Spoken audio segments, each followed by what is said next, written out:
There's a brutal truth about Marathon, a truth that applies to Bungie at the very least, but also to Destiny, the D2 community, the Bungie community at large. And it's interesting actually, I posted a Marathon video last week, and some of you guys who watch me on a daily basis would be surprised just how many people who viewed that video were Destiny players from years ago who perhaps stopped playing around the time Final Shape dropped, or even before that, and haven't commented on my videos for a very extended period of time. But Bungie's new project, Marathon, especially perhaps after taking some time away from Destiny, has piqued the interest of a lot of folks who've been in this community for many years.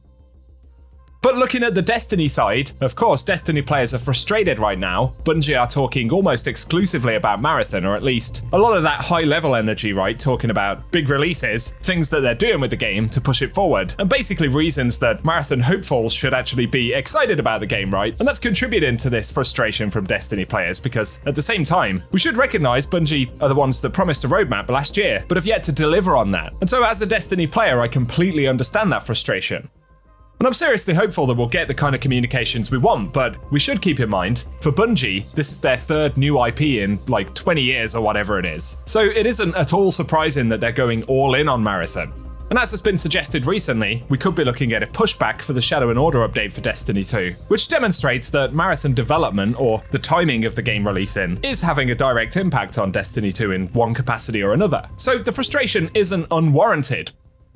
But looking back at Marathon, the success of that title is critical for Bungie. Even one of the devs who made Marathon recognized that the studio have put hundreds of millions of dollars into this. And in the words of Joe Cross, the former art director for Marathon, it said, making a product with a ticking clock that needs to launch into the world and make profound amounts of money creates significant pressure. And it added that sometimes you feel like you can't impose anything that feels like a risk during development, with this product being so vitally important to the future of Bungie.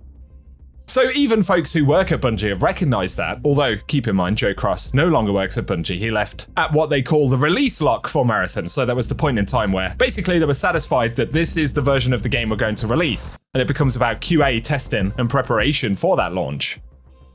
Looking on the IP side though, the actual product, high-profile failures in recent years, like Concord, demonstrate how high the stakes actually are. Not that I'm comparing the two, because Marathon has already beaten Concord hundreds of times over, best we can tell, based on pre-orders. But even earlier this week, another recent game, Highguard, despite being free to play and having minimal advertising, it did spark significant amounts of hate after launch, where player numbers have dropped significantly in very short periods of time, and now sit at relatively low levels within just a day or so of the game actually becoming available. The point that I'm making here is ultimately we can see how volatile this game in space is. Marathon's alpha last year kind of exposed the game and many flaws that it had because it was really quite unfinished, right? We should recognize that. And since that time, Bungie have managed to start to build a little bit of momentum for the game again, which is important because in the context of what we've just spoken about, if Marathon does underperform, especially if that's a significant underperformance, that will pose serious problems for Bungie following the Sony acquisition. And if Marathon fails, the assumption is that this brings more certainty to the fate of Destiny 2, right?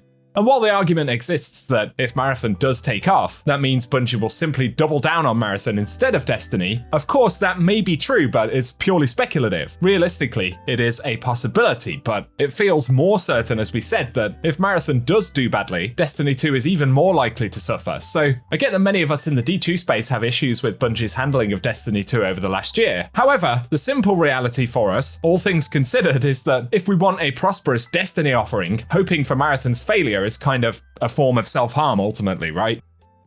And that's why on a personal level, I've got no reason to hope that Marathon doesn't do well. Because while I agree with the state of Destiny and the frustrations around the game, if we've kind of gotten so jaded that we just want Bungie to collapse entirely, then really we're not talking about the future of Destiny, we're not talking about the future of Bungie, we're just kind of hating, right? That's not supposed to even be critical, I'm just trying to analyze the reality of the position we're in. And that's why, just like Bungie need Marathon to succeed, if you still like Destiny and you want to play it, you kind of have to be in that camp as well, because while Marathon succeeding will have implications for Destiny 2, Marathon failing almost certainly has even worse implications for Destiny 2.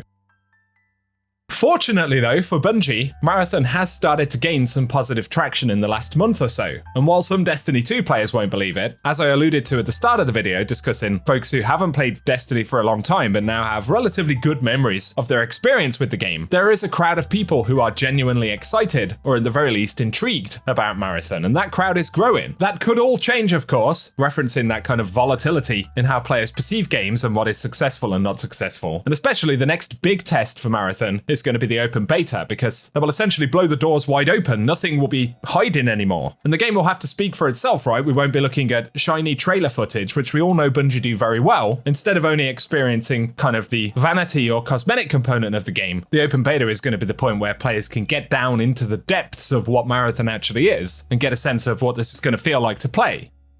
But in the court of public opinion, referencing the improved sentiment around Marathon, Rock Solid right here, yes, is a bit of a shit poster, but they said I'm glad we are 2 of 3 for Concord trilogy, showing Concord, Highguard, and then Marathon in the middle. But look at the replies. Marathon's a great game. Marathon's looking awesome. Marathon looks good. This hate is forced. So far, Highguard is trash, but Marathon, I think it can make it.